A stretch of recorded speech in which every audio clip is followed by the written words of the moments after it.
and welcome to our stream. I've got Mrs. Betty with me. All right, Betty. All right, what's your full name, Betty, and how old are you? Betty Anderson, and I'm 70 years old. 70 years old. What a blessing. And I want everybody to know out there, this is my very good friend. We've been friends now for like 4 years, and she's a very nice lady. Uh, you know, how would your grandparents feel about what's going on in the world today? I mean, give us a little bit of your background first, maybe. You know what I mean? What was it like growing up? Yeah, I grew up here in Camden. You know, my my mother was from Gee's Bend. My father was from Eufaula, but he was raised around here in Camden. And I grew up here in Camden, went to school here in Camden. And it was, I guess you would say great, you know. It was okay, you know. I mean, I had no problem with growing up here. A little different than it is now. I think it's pretty much the same. Oh no, it's much different now. You know, the kids it's not the same as when we grew up as kids. You know, kids because they just they don't get out like when we was going to school. You know, we was outside playing, and so you knew everybody in the neighborhood. So you know, it was a different type of growing up. Everybody knew everybody. Yeah, it's like that when I was a kid too. Mm-hmm. Gee's Bend is real famous. Give us a little bit of background on Gee's Bend, because I mean that's a world famous place, and a lot of kids may not know what ever even heard of it today. You know, but Gee's Bend was made popular back in the 70s with the queer, but before then, it was Gee's Bend was where they had most of the I won't say all the slaves, but a lot of the slaves was over in Gee's Bend because that's why they call it Gee's Bend because the um, the guy that brought them down, their name was his name was so they brought them down and they to Gee's Bend. It was all petways, and he brought them from North Carolina where they was brought over there. And now this was back in the slavery days. Yeah, that was during slavery time. And my great grandparents was part of the slave group that was brought down from North Carolina. And my great granddad, and my mom, everybody was born in Gee's Bend. My mom and all her sisters and brother, and my grandfather was he went into World War One from Gee's Bend, and he was a farmer over there, and he went into the war. And when he came out of the war, he came back to Gee's Bend, and they was promised 40 acres and a mule when they came from the service back to the state. He was in the French Revolution War over in France. That's what when he enlisted in the army. That's where they sent him immediately to the French Revolution War, where they had to stay in trenches and all of that. But anyway, when he came back to the state, he went back to Gee's Bend, where he left his family there, my grandmother and 7 kids, and they he started back farming because my grandmother was already still farming that land, and they started. They was living on a piece of land there, and instead of the plantation, well, it's not one plantation then because it was already free from slavery, but the sharecroppers was the land he was on. He was promised, like I said, 40 acres and a mule. But what happened was that the owner didn't give him the 40 acres and a mule. Instead, he let him borrow it every day. He would go to the barn and take out the mule, and then he had 40 acres that was set aside for him to farm on. And then at the end of the season, the owner would take the cotton and the corn, would bring it over here to Camden, and he would sell the cotton and the corn and come back to G's Bend. He never gave my father any money for the cotton. He would bring back the seeds from the cotton to be replanted the next year. Well, how kind. Huh? Well, how kind. What kind? I said how kind to bring back Oh, seeds. yeah. So he would bring back those same seeds for him to replant. But he did give him half the vegetables and the fruits and all that. He did share what they call sharecrop that, Right. where he was getting half.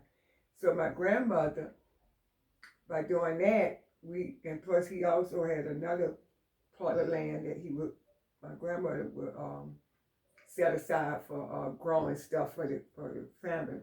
So they had more than enough produce. So she started up what you would call a truck farm.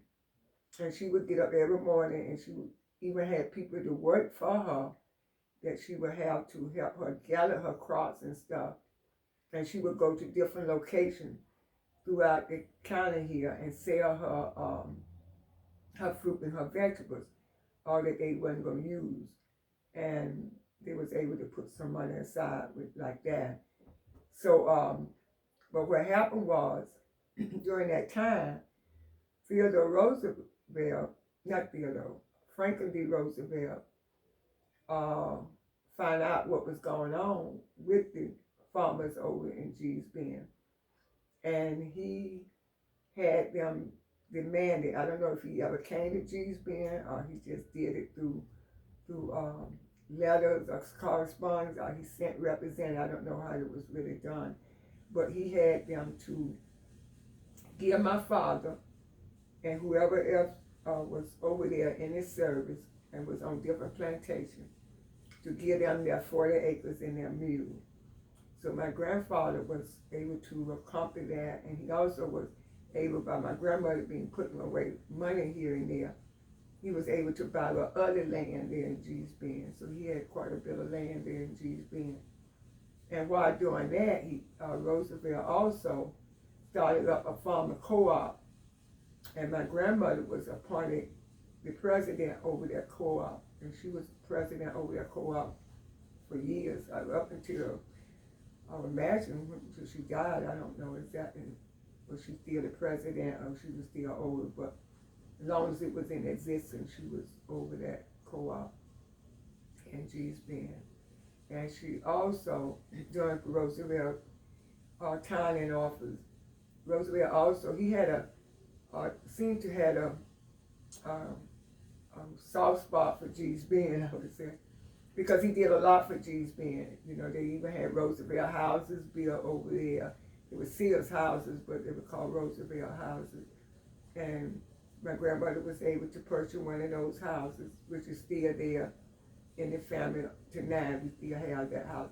I don't know how many is left over there in G's Bend, but I know that one. And maybe another one there. I don't exactly know how many is left, but a lot of them is not there anymore.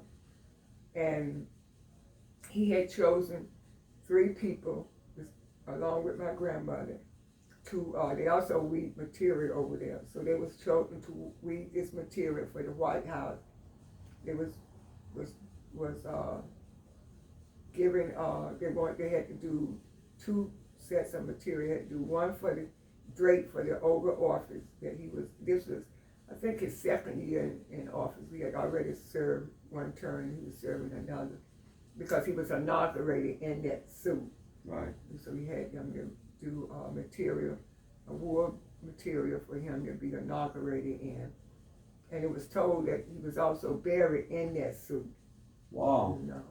And for years, my grandmother had a letter that she used to keep in her little chest there. But for some reason, we couldn't find it after she died. But my uncle had it. And then somehow or another, the briefcase that he had it in got misplaced throughout the year some kind of way. But in that briefcase was a letter that Roosevelt wrote back thanking them for doing that material. They told him how many inches wide it had to be and how many inches long this material had to be. And they did that, and he wrote back and thanked them and told them that when he died that he wanted to be buried in that suit. Wow. So, Now, how did G's Bend? I mean, it's world famous for quilts. How did that come about? well, it was two sets of quilters in G's Bend. And like I said, the first set of quilters was my grandmother was over, and she taught a lot of the ladies how to quilt. And that was during the time of the civil rights movement. They were called the freedom quilter.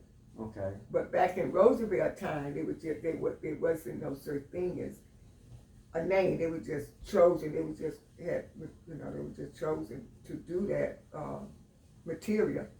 But the freedom quilting, my grandmother also was in charge of that.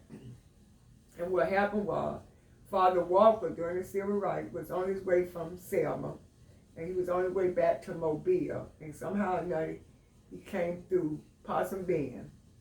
And when he was coming through Possum Bend, he saw some quilts hanging out on the clothesline. Because the people used to hang their quilts, they said air their quilts, so they used to hang their quilts out to air. And I think it was in March, I'm not sure. But and when he saw these quilts, he went up to the house to inquire about these quilts, and it was said that the person that had the house, they went into the woods to hide because they saw this white man coming. And they didn't know, they didn't know who he was and everything. But somehow or another, he was able to talk to the owner of these quilts, and they told him that they did not sell quilts, that was just their personal quilt. But if he was interested in finding some quilts, that he should go to G's Bend and look for Miller Coleman, that's my grandmother, and that she would be able to help him with some quilts. And they told him where to go and how far down in the bend to go. And that's what he did. And he went to my grandmother's house and he talked to my grandmother about the quilt. And she told him what day to come back, that she would have these quilts. So she got in her truck and went around to all the houses there in G's Bend and told them about this man that wanted to buy these quilts. So then they got the quilts and got them all together, and he bought some quilts, and then later on he wanted some more. So they all got together and came over here to Antioch Baptist Church. When they were over here to Antioch Baptist Church. And I think, if I'm not mistaken, it was like 50 quilts or 75 quilts that my grandmother had lined up for him to come. And he bought all these quilts. And then he started taking them back and forth to Mobile. And then some rich person down there in Mobile wanted a certain type of quilt made. And then they started making that. Then quilts started going to New York. And big buyers up in New York started buying the textile. People up in New York, and they start sending back materials and all this for them to make these quilts. And they was doing pretty good with manufacturing these quilts. Then they landed a contract with Sears and Roebuck to do just pillow sham. Okay. And they was doing these pillow sham. By then, my granddaddy had started getting sick, and my grandmother, they was quilting in my grandmother's house. So my grandmother went to Father Walker and told him that she didn't want any money, because he bring money back and give to the quilter. It wasn't that much money, but whoever they asked, that's what he gave them. So later on, it was a big dispute about the quilts were sold for so little money, and that he exploited them. But he gave them what they wanted, what they asked for. That's what he gave them. Right. And so anyway, that so they didn't know that the quilts were going for big money in New York. No, they didn't. And they found out later that it was, right. That there was a big demand for these quilts there. So that was kind of unfair. He could have at least, Well, But he gave them what they asked. Yeah, he gave them what they asked. And my grandmother never disputed or nothing. Some of them got upset, and later on, I think they went to court. I don't know, because I don't live over there, so I don't know what went on. But as far as I know, with my grandmother, she took no money for her quilts. Every quilt that she sold, and there was a lot of them, she said that she wanted the money to go into an escrow where they could build a place to quilt. Now, I don't know how how the whole thing worked out with the county and all that. But my grandmother did contribute her money to that Freedom Quilting Bee to be built. And they built that and they quilt in there for so long, then they stopped. And for then they've been closed for years now. So they quilt down at the ferry now. Okay. Down in the bend down, that's where they quilt. But the Freedom Quilting Bee is still there. And Wow. it's you know, Do you think some of your grandmother's quilts are still hanging oh no, somewhere? my grandmother don't have all the quilts that my grandmother had. I have in my museum. She don't have any. All the one that she didn't sell. My mother had quite a few.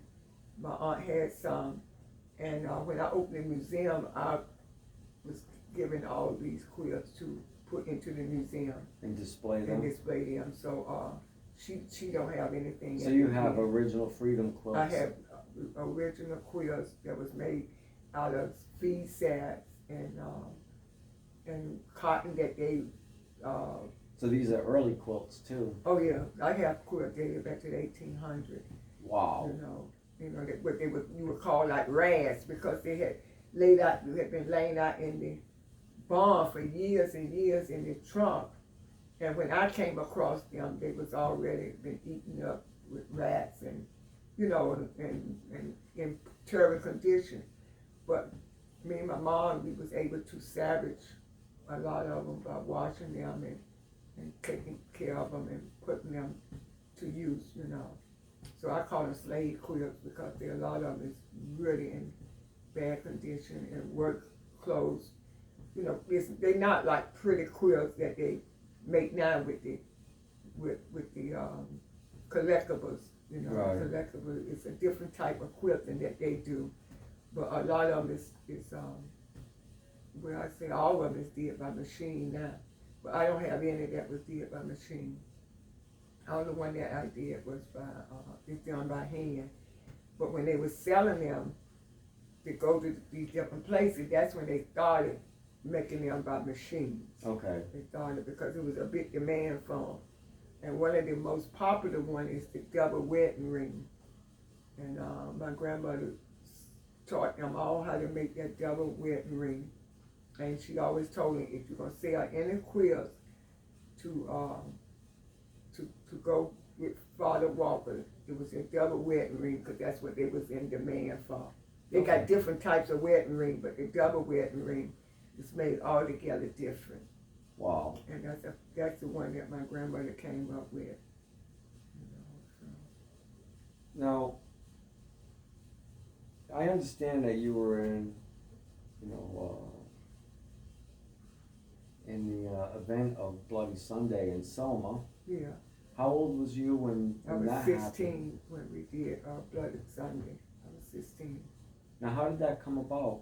I mean, was it? Well, we was already doing demonstration here in Camden, and Martin Luther King, and a group of civil rights leaders here. We had civil rights leaders, workers that stayed here in Camden, different people home. We had 3 that stayed at our home, and Bruce and Matthew had some, and they was scattered out through town here, at different people's home. And when they said that they were going to be marching from Selma to Montgomery on that Sunday, a group of us got together to go up there, and it turned out to be Bloody Sunday, so. What happened? Well, they didn't have permission to do the march, Well, you don't need permission. We have it's a right. You have a right to assemble. You still got to have permission. No, you don't. But they say you do, but you don't. It's a Well, right. anyway, Martin Luther King wasn't there. He was working. He was off out of town there, and he was working on getting the march organized to march to Selma to Montgomery, because different things had to be done. Street had to be closed, and you had to get certain things, prepared. But anyway, a group of the workers decided that they was going to march to and we didn't know that it wasn't authorized by Martin Luther King. We didn't find out until later on that march wasn't authorized by him. and they had the troopers and everything at the bridge. When we got to the bridge, they had everybody was there with tear gas and dogs and bitter clubs and all that.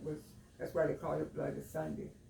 So they was there with water hose, and they was told to go back, and when the people didn't stop and kept going, that's when it turned into a massacre. Wow, your brother was injured in that? My brother was injured. A lot of people was injured, but my brother had some gashes over his head, and for some reason we had gotten separated. So I never made it across the bridge. Nobody made it across the bridge. I never even made it to it because we had gotten misplaced a few blocks down the road there. We had gotten separated.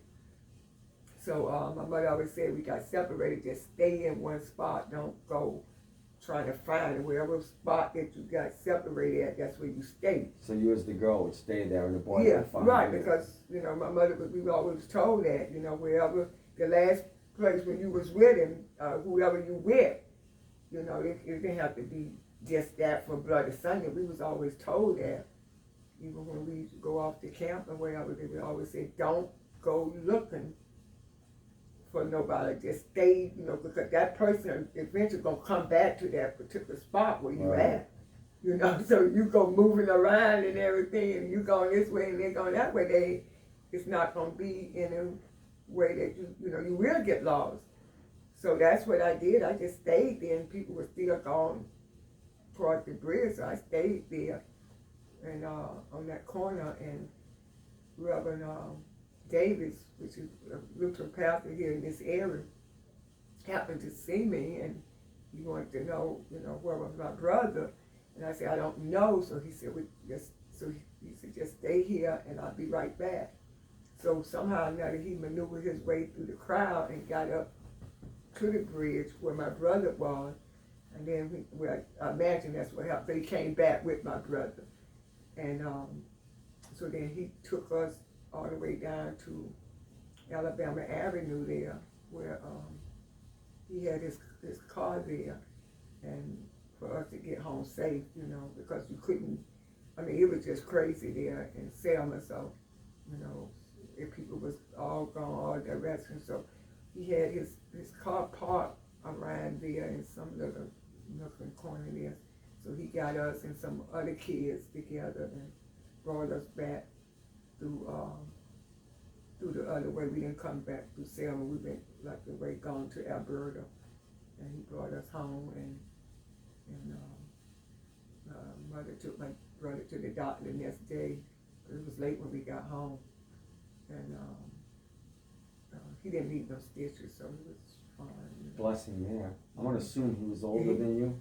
My brother is 2 years older than me. So he was like 18 at the time, or somewhere around there. Mm-hmm. Wow. Did you personally, get to meet Dr. Martin Luther King? No, I never got, I was in his midst at the time, but I never got close enough to meet him. When he came down and got back to church, that day I was with my aunt Rosella, and we had been down to court because we knew he was coming. That's a famous picture that they had with Martin Luther King came there. And that was one of the events that he came. And one time there was nobody at the church when we left, and we was going around because she had a car, so we went around to Core and Lower Peachtree and all around there, telling people, to come up, that Martin Luther King was going to be there. Because people didn't have telephones and no way of knowing things, Right, there was no cell phone then either. And and she was involved with the civil rights movement way up in the thing. And so Mr. Gordon had told people that he was going to come, Martin Luther King was going to be there at certain time. So we were trying to get people up to town there to see him. And by the time we got back to Camden, the churchyard was already full with people. So I was about first here to your bathroom there from him. That's a closing. I was in the picture that they took, but I was further back than the other people were. And then another time he came, and visit my my mother house, my home too, where I was living. He visited there. He went there because that day on Saturday used to make Friday and Saturday, sometimes through the week, they would make chicken dinners to sell because they had workers throughout Camden there. And they had to be fed. They needed gas money for their cars, you know, because they didn't have any money. So it was certain things that they needed, you know, even though they was living with people and the people fed them, but they still needed, the people had to have food to feed them with. And so they used to sell, at my mom's house, they used to make chicken dinners and sell chicken dinners to raise money for the civil rights workers. And what happened was, so they had made this chicken dinner, and one of the guys took the dinner up to Martin Luther King, and when he was eating the dinner, he was saying how he had never had fried chicken taste like that before, that it was so good, and he would love to shake the hand of the person that fried it. So Clem, the guy that had took the chicken up there to him, told him, he said, well, the lady lived right down the hill there at that little house, which we did, and they got churches here, and we lived right underneath the hill there. So he got up and he said, and his worker didn't want him to go, you know, they was like, you can't walk down there, you know, out in open like that, you know, but they was very protective with who was around him. And yeah, he couldn't walk, so he said, I'm gonna go down this hill and I'm gonna shake this person's hand. And he did that. He went there, and someone told my mom, and she came out to the yard there, and she shook his hand, and then he went on back up the hill there. And when I got to the house, people was all in the yard and everything. So it was like, what happened? What happened? They said, Martin Luther King was here. He just shook Mama's hand, and he gone. So we ran up the hill, me and my friend, we ran up the hill, thought we were going to get there to see him, but he had left already. So, you know. Now that march on Bloody Sunday, do you think that, like, what's going on with these movement today is similar to what was going on back then? No. We had back then they had it was like I would say, they had an agenda why they was marching. Now they don't know what they protesting. I mean, you know, they're not marching for, you know, anything particular. You know, you know, I mean, they are marching for saying Black Lives Matter or something, but a lot of that have nothing to do with the organization itself that called Black Lives Matter. You know, it just got out of hand. So it's just kind of taken off on its own? Yes, it has. It's taken out on